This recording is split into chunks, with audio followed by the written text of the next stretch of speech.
G'day Internet, Max Wright here, and I'm very excited here to be presenting part 3 in this video series. The video series is everything you need to know about Bitcoin for newbies.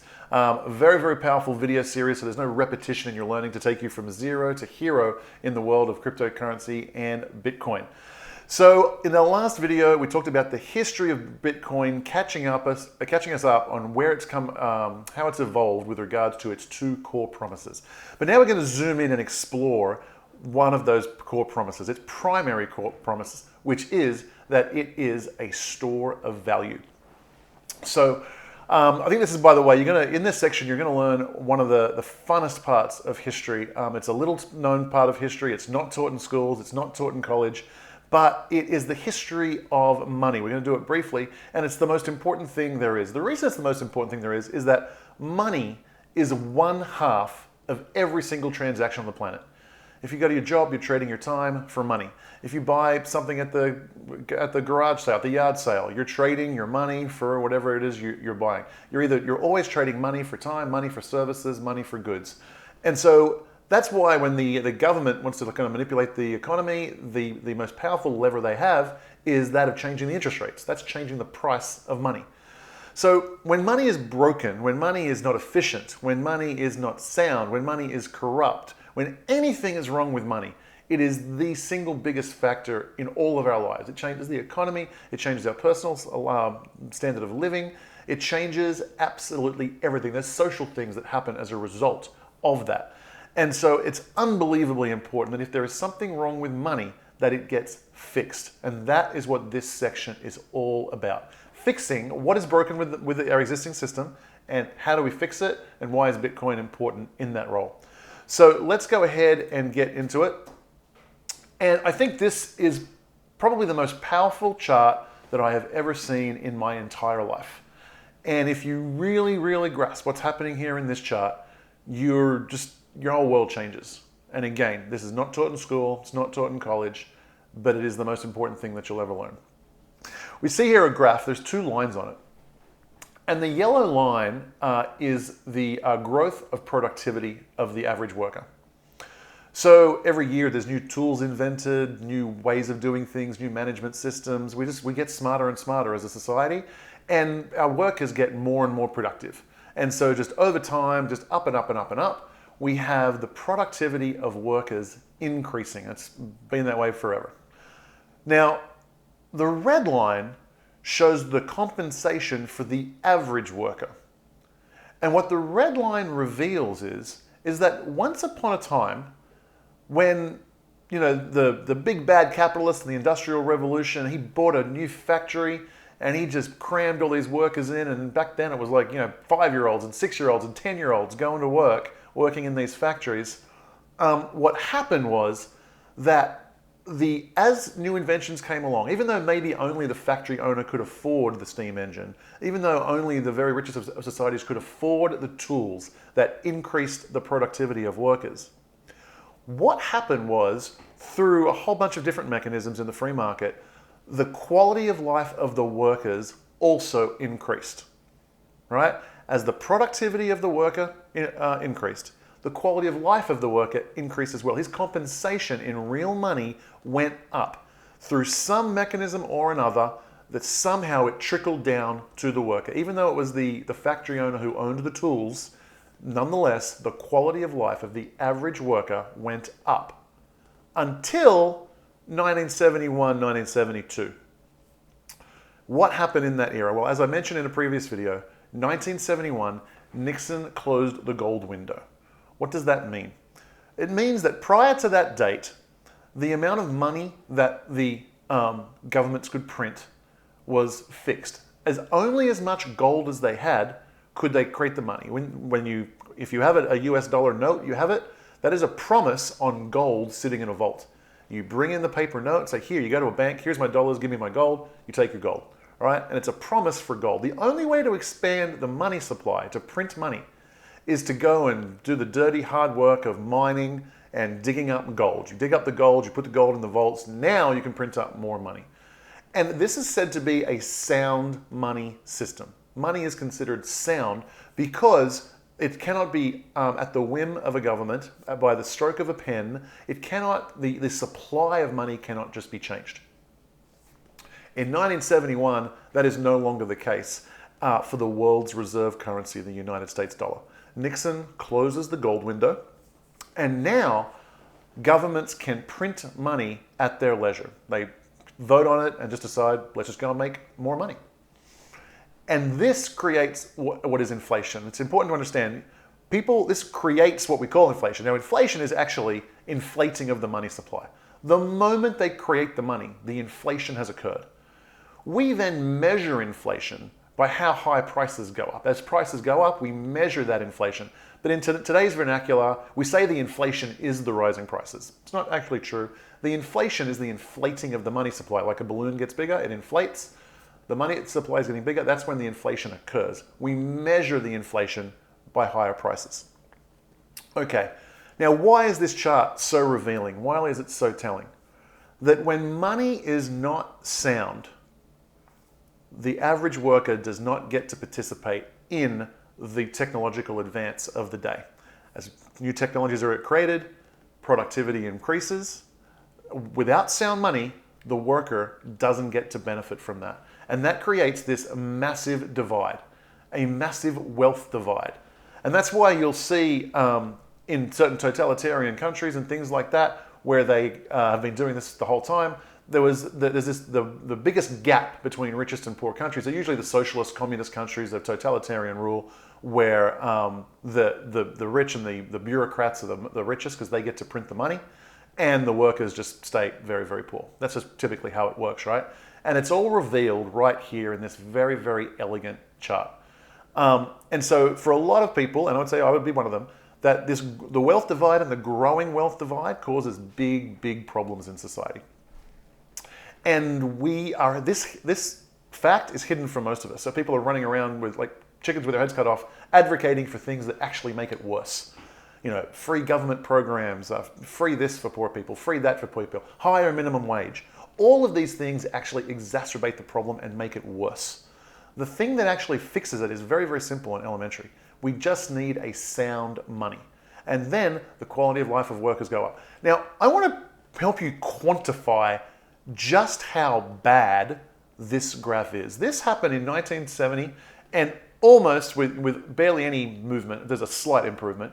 But for the following 50 years, every technological advance, every invention since 1971 the benefit of that invention has not gone to the average worker. I want you to think about that and conceptualize. That is mind-blowing. The invention of the internet hasn't helped the average worker. The invention of the cell phone, of the digital camera, of the fax system, of email, of the millions of inventions that have happened in the last 50 years, none of it has benefited the average worker. That just blows my mind. Go and watch a 1970s sitcom or a 1970s movie. It's barbaric. There's no dishwashers in the houses. Women are outside hanging clothes on the line. There's no dry. It's primitive. Every single invention in the last 50 years, the value of it has not attributed to the worker because of a broken and corrupt monetary system. That is mind-blowing, absolutely mind-blowing. And as you'll come to see, what's happening is that is being stolen from the average worker and concentrated in the hands of a very, very small, privileged class of people. We're going to go and check out, understand that, how it works. So, understanding the gravity of the problem. Money is half of every transaction in the world. When it's broken, it's a big deal. What is inflation? Inflation is the printing of the money supply, but let's understand that at a deeper level. Pardon me. Okay, to really understand inflation, how it works, and how this theft occurs, remember, the wealth from every productive advance since 1970 has been stolen from the average worker. How to get stolen? Let's understand that. Okay. Let's go, I'll do this a couple ways. When people think that inflation is illegal because, counterfeit, let's go back to counterfeiting. When you counterfeit, you're printing up money, right, that didn't exist. And it's illegal. You'll go to jail for doing it. for very good reason. People think the reason is that you're getting something for nothing. It's not fair that you get something for nothing when I have to go to work. You have to work. That's not true. It doesn't get punished because you get something for nothing. You're getting punished because it is theft. But it's a hard theft to see. What's happening is when you print up money, what you're doing is you're stealing a little bit of purchasing power from everybody else's money. It is becoming, the money that everybody else has is becoming less value by the exact degree to which you created the new money. To help understand this, it's useful to take an extreme example. Let's say we live in a village, you and I are the only two people in the village, and this village just has two commodities and money. We'll call it gold money, right? I grow bananas and you grow strawberries, let's say. And I've got 5 gold ounces and you've got 5 gold ounces. And which every year we just use those to trade. It's like this way, hey, I want bananas today. Do you want strawberries? No, I don't want strawberries. Well, we can't barter. But I tell you what, I'll give you 1 ounce gold coin for this. That way you've got more gold, and then you can use that gold to buy the bananas or strawberries, whatever it was an example, back off me at some later date. Okay, what happens if I go and find a gold mine, and instead of having, I had 5 ounces, you've got 5 ounces, and I come over here and all of a sudden I just find this gold mine, and I've got I just find 5,000 ounces of gold there. And I come back over here and I say, hey dude, I am starving for these bananas. I'll give you 5 gold. I'll give you all the gold. I'll give you 5 gold bars for all of this. Give me all your strawberries. Or give me everything you got. Give me all your strawberries. I'll take it. So now I've got all the strawberries and all the bananas. He's like, cool. I look forward to spending this next week to buy back some of the bananas back, some of the strawberries. I'll grow the strawberries. I'll buy some of the bananas back. Okay. He comes back next week and says, hey, I'm ready to buy them. I got 10 ounces of gold to buy up some strawberries and bananas back. You're like, actually, I've got 5,000 ounces of gold here, and your 10 is pitiful and pathetic, and I don't care. So your gold here can't buy these bananas. I'll give you half a banana for all your gold. What's happened there is that economy went into hyperinflation in one transaction. The gold became worthless because of all of this new gold that came into the system. That is what hyperinflation is. He had 10 gold, but the purchasing power of it was stolen. I didn't steal the gold. He still has 10 gold. It's there. Another analogy to really help this sink through is I like to think of a big pot of soup. It's a nutritional soup, lots of vegetables in it. It's great. And some person dips it in, grabs a bowl out of it, and drinks the bowl of soup, has a very nutritional meal, fills up the bowl with water, tips it back in the thing, and so now the soup is just a little bit more watered down. And each person in a soup line does this. They all have a drink with the soup, and they all fill it up. And each person gets a little bit less nutritionally useful meal. The person at the very end of the line, he ends up with just a bowl of water. There's no nutritional content to it whatsoever, but he still has a bowl of soup. The reason is because the value of the soup was stolen by filling it up with water, all right? And so that is the concept. Inflation is when you put $100 in your bank, you come back 20 years later, the $100 is still sitting there, but the purchasing power has been stolen. It buys less. And that's why your grandma probably paid 5 cents for a gallon of milk, but now you pay $5 for a gallon of milk. The purchasing power was stolen even though the money was still there. You had $5 in the bank account, it's still there, but the purchasing power has evaporated. Now, it didn't just disappear, it was stolen by the people who printed the money. And that is the magic concept. If you were to counterfeit money, you are stealing the purchasing power from somebody else. It's a theft. That is why it's illegal. Tell me, if you were wearing a suit and some government official gave you permission to counterfeit, does that mean that when you counterfeit, although it's lawful, are you still stealing the purchasing power of the money?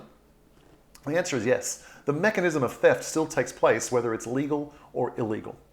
And we live in a world today where a handful of very, very privileged people have the exclusive monopoly, a legal authority to print money. You might think it happens at the government. It happens at the government at a little bit of a level, and I guess you could argue that we as taxpayers benefit, but actually it happens in the private banking system, the vast majority of it.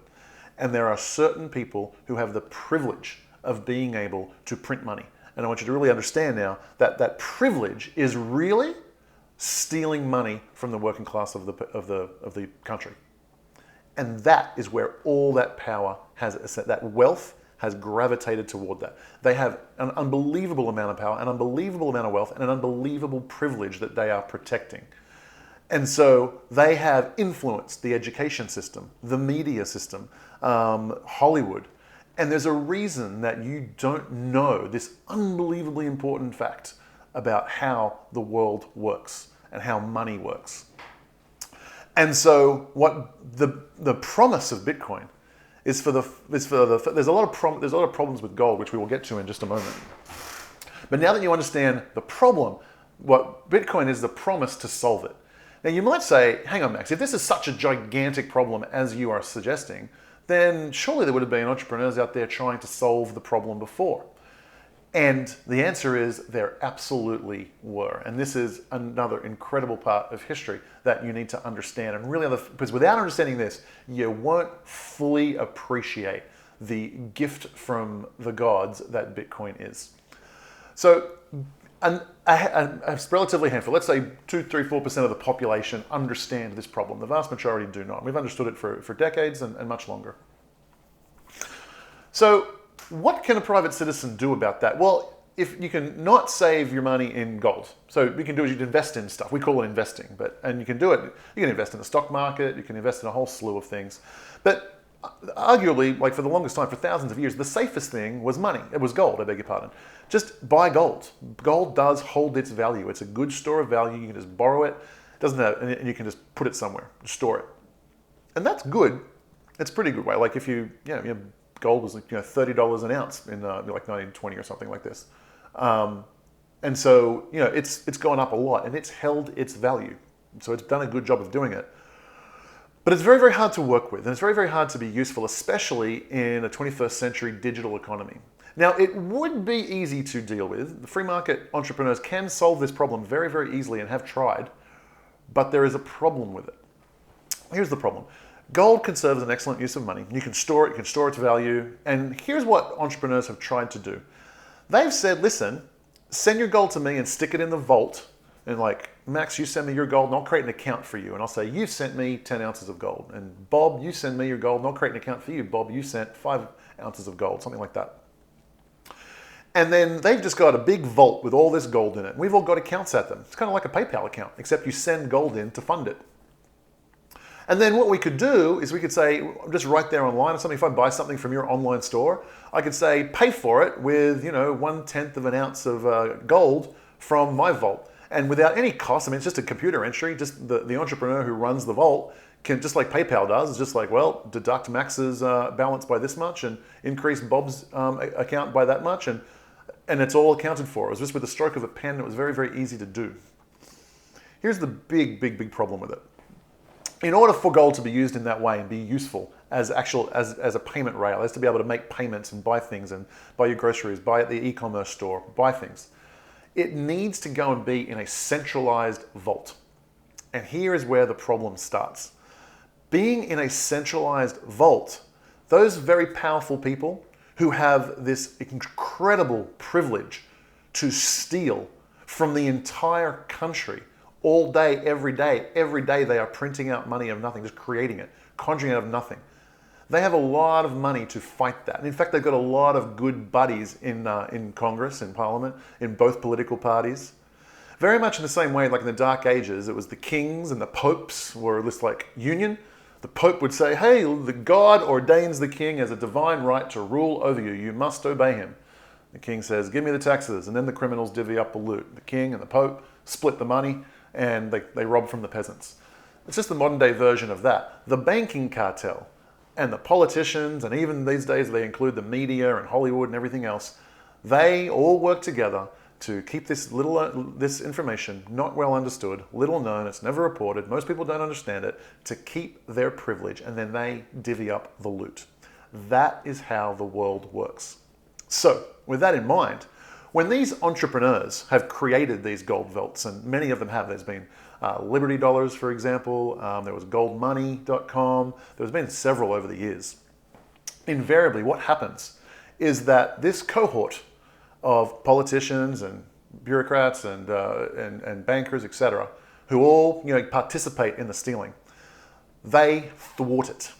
And what they do is they say, oh, that business over there that's allowing people to transact in gold, it's being used by criminals. It's being used by terrorists. It's being used by drug cartels. It's being used by the worst people in the world. And to protect you, good citizen, don't worry, we will send men with guns to go over and confiscate everyone's gold. Good news, the country just got richer. We just took everyone's gold. And here is the big problem. The gold solution is centralized. It is a centralized system in order to be used as a payment rail. You can buy gold and stick it in your house, and then it'll serve as a store of value. But it's not useful in transactions in the 21st century. It's not. In order to be useful, it must be centralized. When it's centralized, to protect their privilege and power, men with guns, the people that you were forced to pay through with taxes, armies, police forces, will go and destroy that business and kick it down. Just like a mafia comes around for protection money, you don't pay them. The way you pay us is by using dollars. You try and do a business outside of paying us through inflation, we're going to come in and break your store. And they do that, they confiscate all the gold. Gold doesn't work because it is centralized. And now I hope that you really understand kind of the answer to two important questions here. One, why did Satoshi Nakamoto choose to be anonymous, whether it was a person or a group? Why do we not know? For very, very good reasons. He made the most powerful people on the world his enemies. He took power out of the most corrupt human beings on the planet and put it back in the hands of the individual. Anytime anyone in the world chooses to leave the broken, corrupt system, they can jump into the Bitcoin system of honest money, of sound money, of fair money, and vote with their feet, vote with their dollars, and leave the corrupt system and stop being the chattel. You stop being the product of that old environment. You're the asset that is stolen from. You go out and work. You pay your taxes one time in the year that you earned it, but then you pay through the inflation tax of everything you got to keep every single year, year over year, compound. It's a very, very big problem. And I do want to touch on this. So that was question one. Satoshi chose to be anonymous because he made the most powerful people in the world his enemy. Number two is that why is it important that Bitcoin be decentralized? So it is invulnerable to men with guns. It has to be violence proof. The solution that solves the world's biggest problem has to be resistant to violence. It has to be censorship resistant because the people who want to censor it are the people, the most powerful people in the world. They want to keep their privilege, right? Very, very important concepts. And I hope this understands just why the Bitcoin concept is so earth-shattering. And really it should answer another question, which is, if you've ever spoken to a Bitcoiner, the ones who really, really get it, there's almost a religiosity to it. I mean, there is passion to it. And it's like, I don't care if the price goes up. I don't care if the price goes down. I want this Bitcoin and I'm not selling. And I think you understand now, you're beginning to understand, Bitcoin is hope. Bitcoin is life. Bitcoin is your chance to get out from under the most oppressive and elaborate caper. It's a bank robbery. It's a stealing movie. It's your chance to stop being stolen from. Very, very powerful concepts. So I really, really hope it's starting to sink in just how deep and powerful these concepts go, right? This is the biggest problem in the world. It was one of the hardest problems in the world to solve because you have enormous forces raging against you.